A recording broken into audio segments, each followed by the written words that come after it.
বিগত ফ্যাসিস্ট আমলে গুম এবং খুন এই দুইটি শব্দ বাংলাদেশের নিত্য নৈমিত্তিক একটি বিষয়ে পরিণত হয়েছিল। তার বিরুদ্ধে জুলাই অভ্যুত্থান সংগঠিত হয়েছে।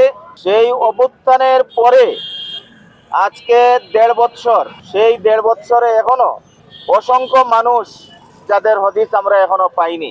তাদের তালিকায় আমার জগন্নাথ বিশ্ববিদ্যালয়ের শিক্ষার্থী রাসেল, রানা এবং আলামিনও রয়েছে।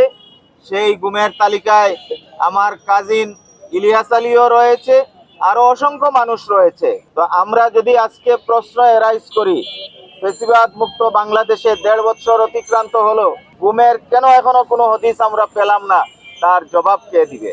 ১০ই ডিসেম্বর আসে বিশ্ব মানবাধিকার দিবস। আমরা সেদিন সেই গুম এবং খুনের শিকার যারা হয়েছেন, বিশেষত গুমের শিকার যারা হয়েছেন, তাদের স্মরণে মানববন্ধন করি, আমরা আলোচনা করি, আর পরের দিন আবার সেটি ভুলে যাই।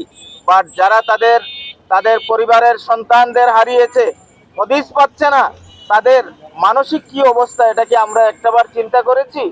তো আজকের এই মানববন্ধন থেকে আমি সুস্পষ্টভাবে আমাদের বিশ্ববিদ্যালয় প্রশাসন এবং বর্তমান বাংলাদেশ সরকারের দায়িত্বে যারা আছে তাদের প্রতি উদাত্ত আহ্বান জানাবো। রাসেল, রানা, আলামিন সহ যারা এখনো গুমের শিকার অবস্থায় আছে, যাদের হদিস এখনো আমরা পাইনি, অবিলম্বে নির্বাচনের পূর্বেই তাদের ব্যাপারে আমাদের সরকারের পক্ষ থেকে দিক নির্দেশনা আসতে হবে।